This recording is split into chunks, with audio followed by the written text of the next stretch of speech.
Next topic discuss करते हैं phasors and phasors diagram. देखो फेजर्स और फेजर डायग्राम समझने के पहले आपको फेज समझना होगा। What is phase? फेज समझो पहले। देखो हम लोग ई को रिप्रेजेंट करते हैं, मतलब ए सी ई एम एफ को रिप्रेजेंट करते हैं ई नॉट साइन ओमेगा टी। इसी तरह से अल्टरनेटिंग करंट को भी रिप्रेजेंट करते हैं I equal to I naught sine omega t. अब देखो ये साइनोसाइडली चेंज हो रहा है। साइनोसाइडली चेंज होने का मतलब जीरो मैक्सिमम, जीरो मिनिमम, फिर जीरो, इस तरह से जो चेंज हो along the value of sine, उसी को साइनोसाइडल चेंज बोलते हैं। तो ये दोनों साइनोसाइडली चेंज हो रहे हैं।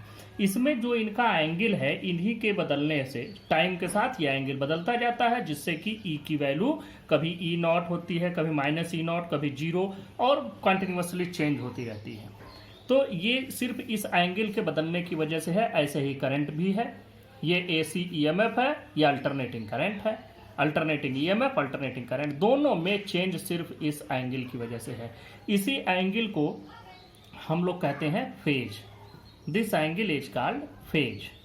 अब देखो जब हम किसी चीज को, जैसे ईएमएफ और करंट दोनों अगर एक जगह चल रहे हैं, तो दोनों के चलने के दौरान अगर दोनों एक साथ मैक्सिमम पर पहुंचते हैं, जैसे मान लो यहां से चला करंट, ये ईएमएफ, और तुरंत यहीं से ही करंट भी चला,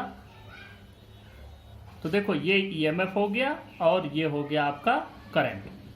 दोनों ही एक साथ मैक्सिमम हुए, एक साथ जीरो, एक साथ मिनिमम, इस तरह से चल रहे हैं। तो हम लोग क्या कहेंगे? कहेंगे कि both are in same phase, दोनों सेम फेज में हैं, दोनों का एंगल एक साथ चेंज हो रहा है। लेकिन अगर ऐसा हो जाए कि मान लो कि ये इस तरह से चला और जब यह मैक्सिमम है ईएमएफ, तब करंट यहां से चलना शुरू हो, अगर इस तरह से चलने लगे तो हम क्या देखते हैं? हम देखते हैं कि यह एक आगे है, दूसरा पीछे है, ये बाद में चलना शुरू होता है। तो इस तरह से इन दोनों के बीच में फेज का डिफरेंस आ गया। तो हम लोग कहेंगे there is a phase difference between EMF and current in AC. तो इस तरह से ये क्वांटिटी कही जाती है फेज। अब बात करते हैं फेजर्स और फेजर डायग्राम क्या होते हैं। हमको रिप्रेजेंट करना है एसी को, तो हम लोग कौन सा डायग्राम, कैसे डायग्राम बनावें? तो अब तक हमने डायग्राम ये वाला पढ़ा। इस डायग्राम में हम इस पर टाइम ले लिए थे और इस पर हम ईएमएफ, ई या करंट ले लेते थे। जैसे जैसे टाइम बदल रहा है उस तरह से यहाँ पर जैसे 0 डिग्री, यहाँ पर आप T/2 लेते थे, लेकिन टाइम ही आप बदलते थे, एंगल के हिसाब से हम लोग चेंज नहीं करा।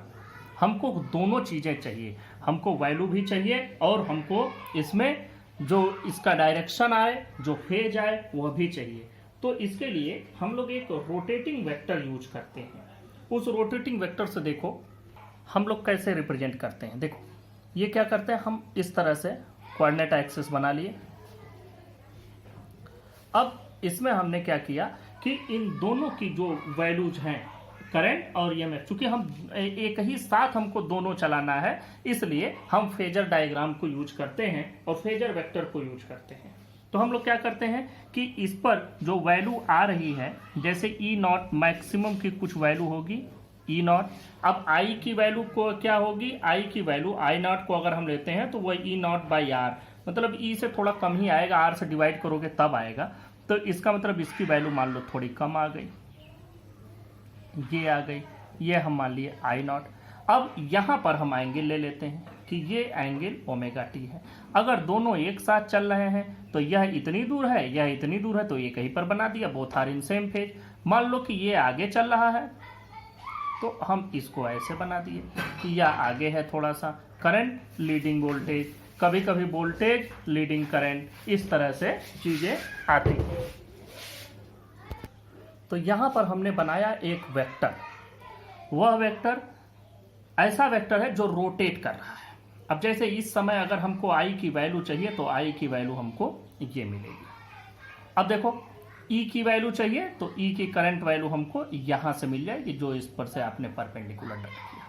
तो यहां से यहां की वैल्यू आपकी ई हो गई और यहां से यहां की वैल्यू आपकी आई हो गई। जबकि ई नॉट इतना है और ई हमको कितना मिला, इतना ही मिला। आई नॉट इतना है, लेकिन आई की करंट वैल्यू हमको इतनी ही मिली according to the angle omega t. अब देखो इस तरीके से ये एक वेक्टर है जो जैसे जैसे एंगल बदलता जाएगा वैसे वैसे ये भी चेंज होता जाएगा। तो ये एक रोटेटिंग वेक्टर हो गया। इस रोटेटिंग वेक्टर से हम लोग इसको रिप्रेजेंट करते हैं। इसी रोटेटिंग वेक्टर को फेजर कहते हैं। This rotating vector is called phasor and this diagram which represent alternating current and voltage with phasors is called phasor diagram। तो इसका एक डेफिनेशन लिखते हैं। A rotating vector that represents sinusoidally varying quantity is called phasor। A diagram representing alternating current and alternating voltage of same frequency as vectors means phasors, with phase angle between them is called a phasor diagram। This is a phasor diagram। इसका जैसे ई not या आई not, यहाँ से हमको value मिल जाएगी कि what is the value of E, current value of E with the E not sine omega T and current value of I naught sine omega T से आपको ये वैल्यूज मिल जाएंगे। ये तरीका है फेजर डायग्राम का। नेक्स्ट टॉपिक पर बात करते हैं different types of AC circuits. देखो अल्टरनेटिंग करंट को जैसे हमने डीसी सर्किट पढ़ा, डीसी सर्किट में आपने कई चीज़ें पढ़ी। अब हम लोग एसी सर्किट में देखेंगे कि अगर हम एक रेजिस्टेंस को एसी देंगे तो क्या होगा, वोल्टेज और करंट कैसे चलेंगे। अगर हम कैपेसिटर को देंगे तो इंडक्टर को देंगे, सबके लिए हमें पढ़ना है। तो हम पहले पर चलते हैं। AC circuit containing resistance only. यह एक एसी ईएमएफ है, अप्लाई किया गया है across a pure resistance R. Let and alternating EMF E equal to E not sine omega T, equation 1 बना दिया। Is applied across a pure resistance R from ohm's law. अगर कहीं भी voltage लगाया गया है रेजिस्टेंस पर तो ओम्स लॉ से क्या होता है, V equal to I R. तो यहाँ हम लिखेंगे E is equal to I R.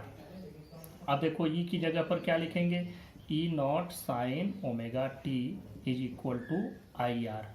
तो यहाँ से अगर आप I की वैल्यू कैलकुलेट करेंगे तो ये R से डिवाइड हो जाएगा, मतलब E not by R sine omega t. अब देखो ई नॉट बाई आर को हम लोग कहेंगे I naught, I equal to I naught sine omega t. This is the value of alternating current in a pure resistive circuit. तो this equation 2 represent alternating current, equation 1 represent alternating EMF. दोनों का सिर्फ phase आप देखें, phase omega t, मतलब both are in same phase. तो हम लोग लिखते हैं और एक डायग्राम भी इसका बना लेते हैं। देखो comparing equation 1 and 2 we find that in a pure register the current and applied EMF are always in the same phase. अब इसको हम लोगों ने ग्राफिकल रिप्रेजेंटेशन से बना दिया। देखो एक साथ ये दोनों चले हैं, एक साथ पीक पर पहुंचे, एक साथ जीरो, फिर एक साथ दूसरे डायरेक्शन में पीक पर पहुंचे, फिर जीरो पर। ये जो मैक्सिमम वैल्यू है इसको हम पीक वैल्यू ई नॉट, इसके peak value I not.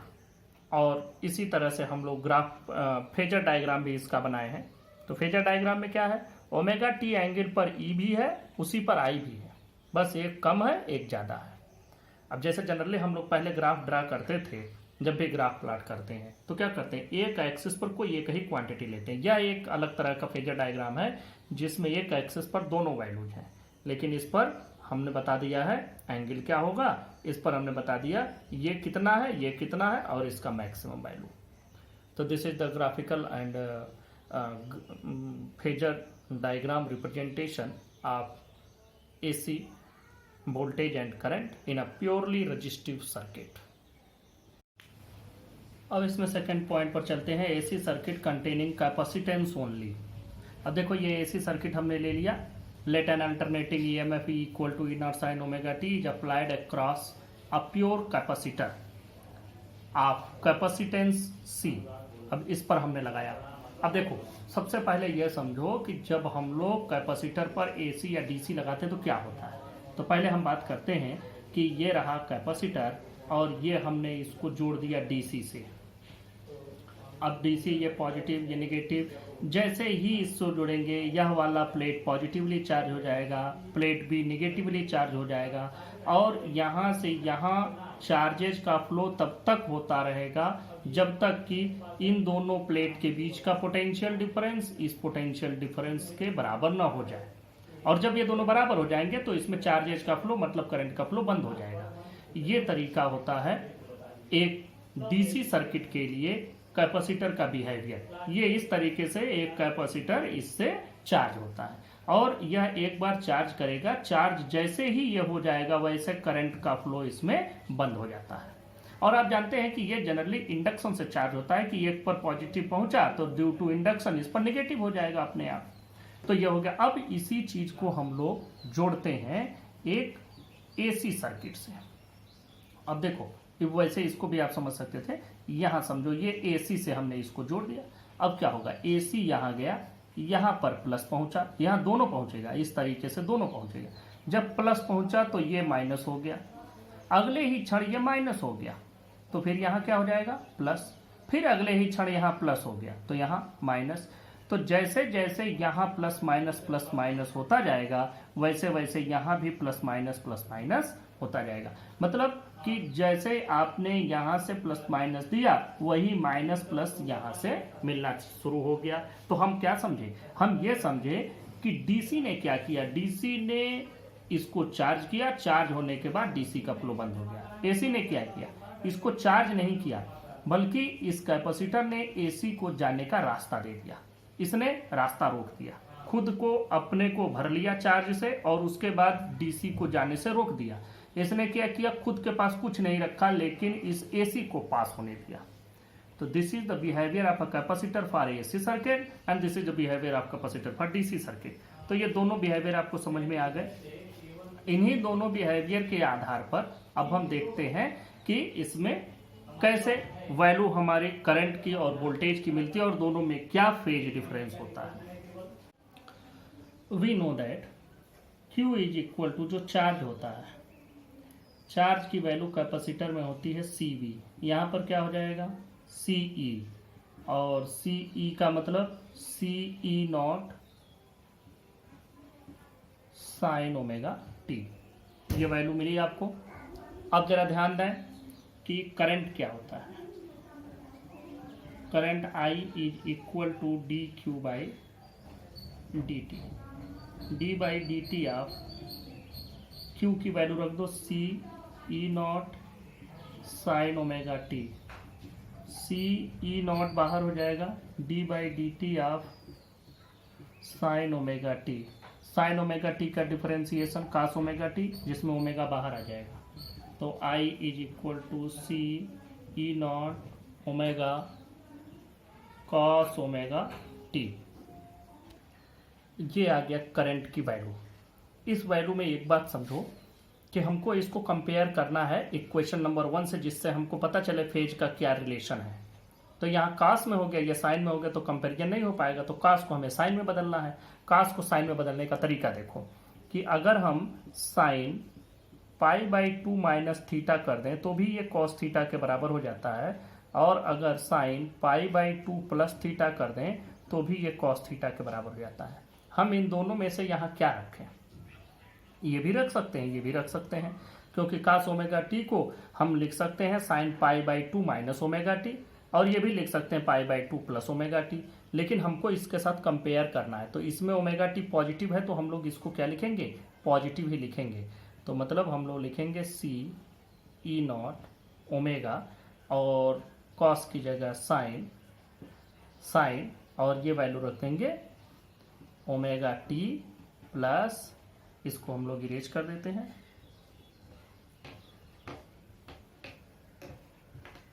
Omega t plus pi by 2। ये वैल्यू आपको मिली। तो I इज इक्वल टू क्या हो गया, CE not omega sine omega t plus pi by 2। This is equation number 2। अब हम इन दोनों को कंपेयर करते हैं। कंपेयर करोगे तो देखो सीधा सीधा आपको पता चल रहा है, ये इन वैल्यूज से कोई लेना देना नहीं, सिर्फ हमको फेज देखना है।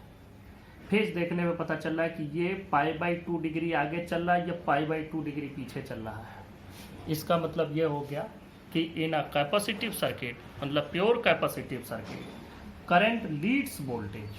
देखो C फॉर कैपेसिटर, C से आप कैपेसिटर बनाते हैं और C से ही आप बनाएंगे करंट। तो इसका मतलब ये याद रखने के लिए मैंने आपको बताया कि C वाले में, मतलब प्योर कैपेसिटर में करंट आगे चलेगा। रेजिस्टेंस वाले में तो दोनों साथ में चलते हैं, वो तो याद हो गया, कोई दिक्कत नहीं है। लेकिन कैपेसिटर में याद रखना करंट आगे चलता है, और जब डिराइव करना होगा तो इस तरह से डिराइव भी कर सकते हो। वैसे रट्टा मारने की जरूरत है नहीं, ये जुगाड़ होता है, लेकिन ये जुगाड़ से बढ़िया है कि आपको पूरा डेरिवेशन मालूम हो। फिलहाल अब आगे बढ़ते हैं। Comparing equation 1 and 2 we find that in a pure capacitive circuit current leads the voltage by π/2 radian. In pure capacitive circuit में एक चीज हम लोग बढ़ा देते हैं, in a pure capacitive AC circuit, क्योंकि ये सर्किट से पूरी बात नहीं समझ में आ रही है। Pure capacitive AC circuit current leads the voltage by π/2 radian. इसको ऐसे भी कह सकते हैं कि voltage lags behind the current in phase by π/2 radian. तो ये हो गया। अब हम लोग इसी में थोड़ा एक क्वेश्चन नंबर 2 पर आते हैं। I is equal to CE0 omega sine omega t plus π/2, ये वैल्यू हमको मिले। आप I में एक बार जानते हैं कि E0 डिवाइडेड बाई समथिंग होता है। I is equal to V/R हमको मालूम है। यहाँ V की जगह पर E0 दिया गया है, लेकिन R की जगह पर कुछ नहीं है, तो जो चीज़ें बच रही हैं उनको हम R की जगह लेते हैं। E0 divided by 1/C omega हम लिख सकते हैं, साइन ओमेगा टी प्लस π/2। अब देखो ये 1/C ओमेगा क्या है, ये बिहेव कर रहा है एज अ रेजिस्टेंस, ये एज अ रेजिस्टेंस बिहेव करने लगता है। और इसको हम लोग कैपेसिटर में, चूंकि ये रेजिस्टेंस तो इसमें है नहीं, लेकिन ये कैपेसिटिव रेजिस्टेंस है, तो इसको एक नाम दिया जाता है कैपेसिटिव रिएक्टेंस। तो हम लोग यहाँ से I इज इक्वल टू लिख देते हैं I0 sign omega t plus π/2। ये value milli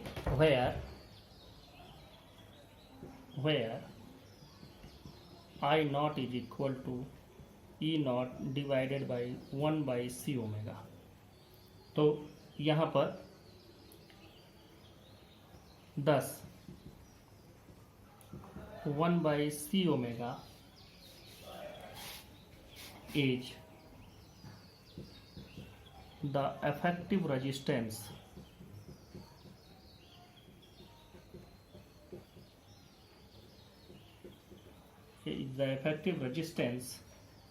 of the circuit known as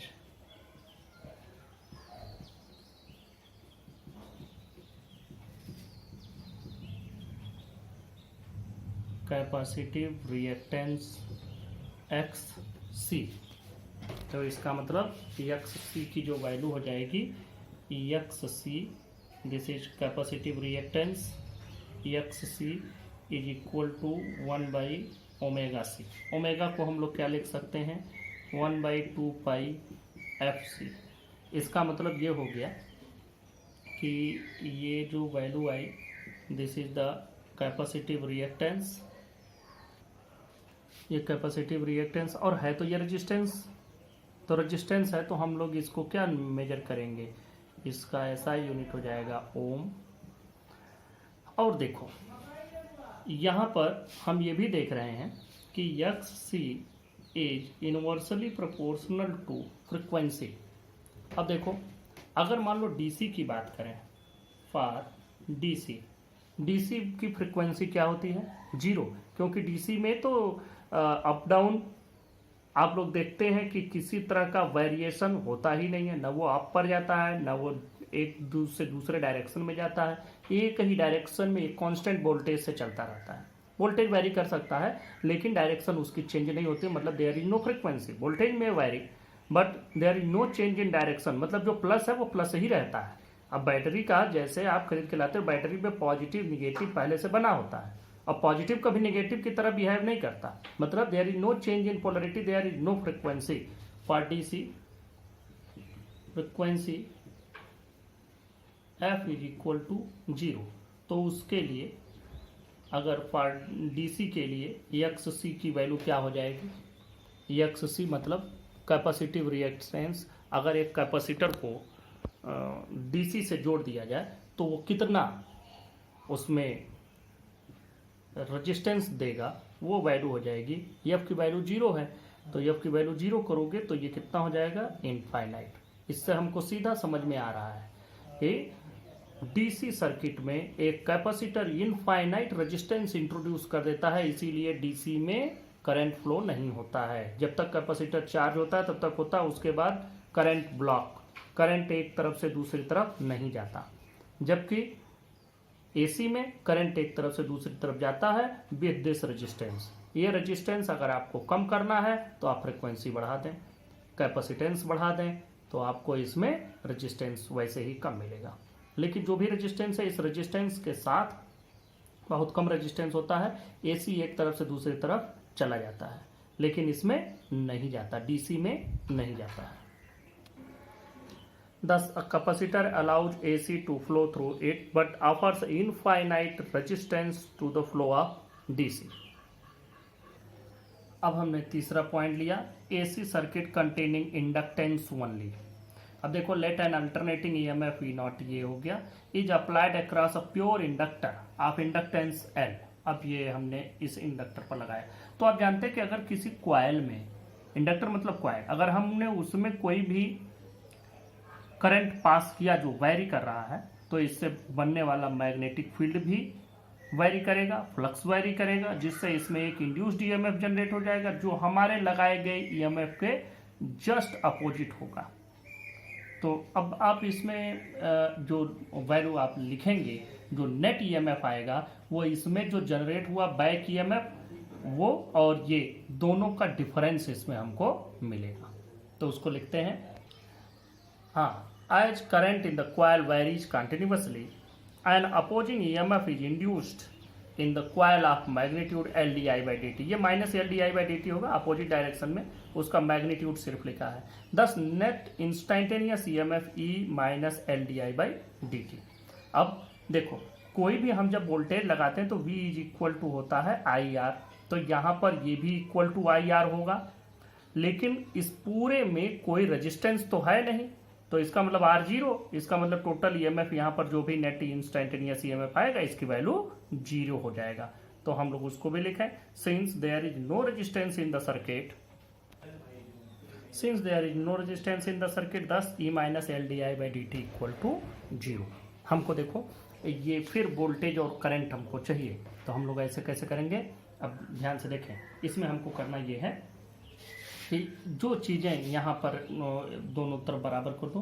E is equal to हम लोग लिख सकते हैं, E is equal to LdI by dt। अब यहाँ से आपको क्या मिल जाएगा, यहाँ से आपको मिल जाएगा E की वैल्यू हम लोग E not sine omega t लिख देंगे।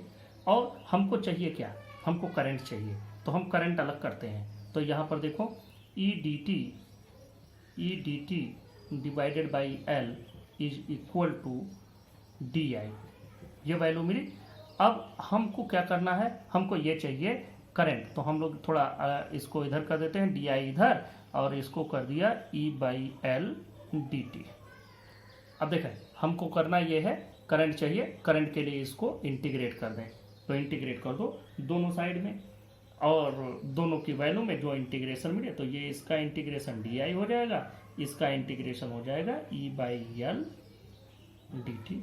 अब देखो, E की वैल्यू रख दो, 1/L तो बाहर ही हो गया, ये 1/L बाहर, और ये value I E not sine omega T D T. अब देखो, यहाँ से E नॉट भी बाहर डिवाइडेड बाई L। अब इसकी वैल्यू क्या हो जाएगी, साइन ओमेगा टी की वैल्यू होती है माइनस कॉस ओमेगा टी, तो ये वैल्यू हो जाएगी माइनस कॉस ओमेगा टी, और चूंकि ओमेगा टी है इसलिए डिवाइडेड बाई ओमेगा हो जाएगा। अब यहाँ से ये वैल्यू, इसका इंटीग्रेशन आई हो गया, आई इज इक्वल टू देखो minus E not divided by omega L cos omega t. अब देखो हमें इसको बदलना है, इक्वेशन नंबर 1 से हमें कंपेयर करना है। 1 में आपको दिख रहा है वैल्यू क्या है, साइन ओमेगा टी है, और यहाँ आ रहा है आपके पास कॉस ओमेगा टी, तो उसको साइन में बदलना है। अभी इसके पहले भी हमने बदला था, मैंने बताया भी था कि इसको बदलने के 2 तरीके हैं। क्या लिख सकते हो, या तो sign pi by 2 minus omega T कर दो, ये भी कॉस ओमेगा टी के बराबर हो जाएगा।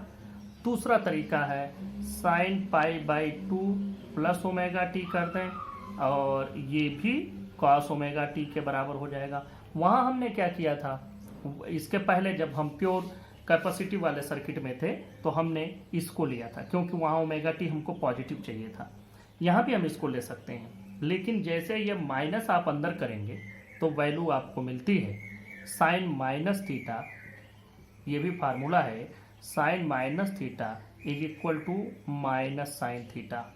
तो देखो यहाँ माइनस है तो हम इस माइनस को अंदर ले आएंगे। आप इसको इधर से समझें कि minus sine theta can be written as sine minus theta, ये वैल्यू आती है। तो अगर मान लो कि हम इसको किए और इसके बाद जब माइनस अंदर ले जाओगे तो ये ओमेगा टी निगेटिव हो जाएगा, इसलिए हम यहाँ पर ये वाला नहीं लेंगे, हम यहाँ ये लेंगे। तो जब यह निगेटिव को हम अंदर ले आएंगे एंगल में तो क्या होगा, ओमेगा टी माइनस से प्लस हो जाएगा। तो लिखते हैं minus E not by omega L और sine pi by 2 minus omega t. अब ये देखें, ये इसको तो अभी इरेज कर देते हैं। ये वैल्यू आई की क्या हो गई, आई की वैल्यू हो गई minus E not by omega L. इसको माइनस को अब हम अंदर ले जाते हैं तो ये वैल्यू हो जाएगी sine omega T minus pi by 2। This is equation number 2। ये लिख भी देना, because minus sine theta is equal to, तो because minus sine theta equal to sine minus theta, ये तो वैल्यू हो गई।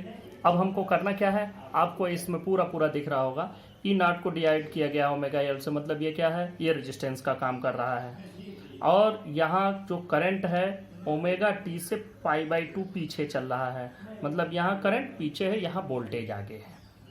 तो अब हम लोग इसको लिख देते हैं।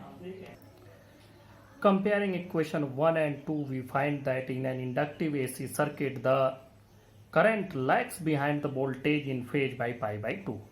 ये करंट पीछे हो गया।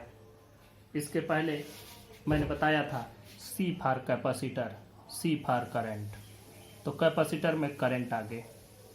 अगर कैपेसिटर में करंट आगे है तो इंडक्टर में वोल्टेज आगे, और रजिस्टर में दोनों साथ साथ।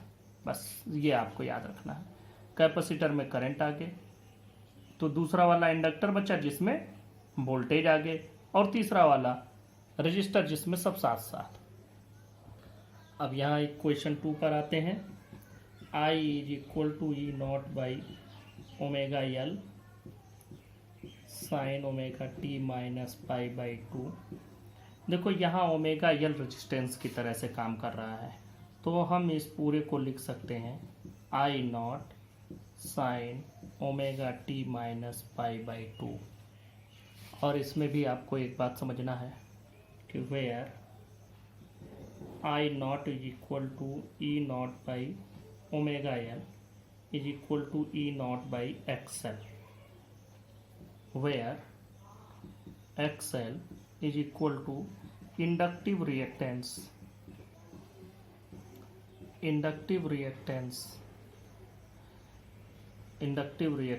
और XL is equal to value क्या आ रही है, ओमेगा एल, या inductive reactance it can also be known as effective resistance for pure inductive circuit. तो यहाँ से इसकी वैल्यू एक्सएल की वैल्यू हो गई XL is equal to omega L is equal to 2 pi F L. अब इसके लिए बात देखो, अगर हम डीसी ले लें तो फ्रिक्वेंसी जीरो, मतलब अगर एक इंडक्टर में डीसी पास किया जाए तो वो जो रेजिस्टेंस देगा वो जीरो रहेगा। और एसी के लिए आप ये वैल्यू जो जैसे 50 हर्ट्स है तो अब इंडक्टर की वैल्यू जोड़ करके उतना रेजिस्टेंस हो गया। तो वो रेजिस्टेंस क्यों हो रहा है? क्योंकि जब भी आप कॉइल में वेरिएबल करंट देंगे तो वो अपोजिट डायरेक्शन में एक ईएमएफ जनरेट करेगा, जो कि आपके लगाए गए ईएमएफ को रोकने का काम करेगा। और जो भी चीज़ किसी चीज़ को रोके वो क्या है? रेजिस्टेंस है या इंडक्टेंस है, सॉरी रिएक्टेंस है। तो यहाँ पर हम लोग इसको रिएक्टेंस जैसे रेजिस्टेंस का मतलब होता है प्रतिरोध, रेजिस्टेंस को कहते हैं प्रतिरोध, और इसको हम कहते हैं प्रतिबाधा। तो दोनों बात एक ही है, चाहे बाधा डालो चाहे अवरोध डालो, बस मैं ये है कि ये एक के लिए है। तो हम लोग फॉर डीसी लिख लेते हैं, for DC F is equal to 0 implies inductive reactance is equal to 0. Thus inductor allows DC to flow through it but opposes the flow of AC through it.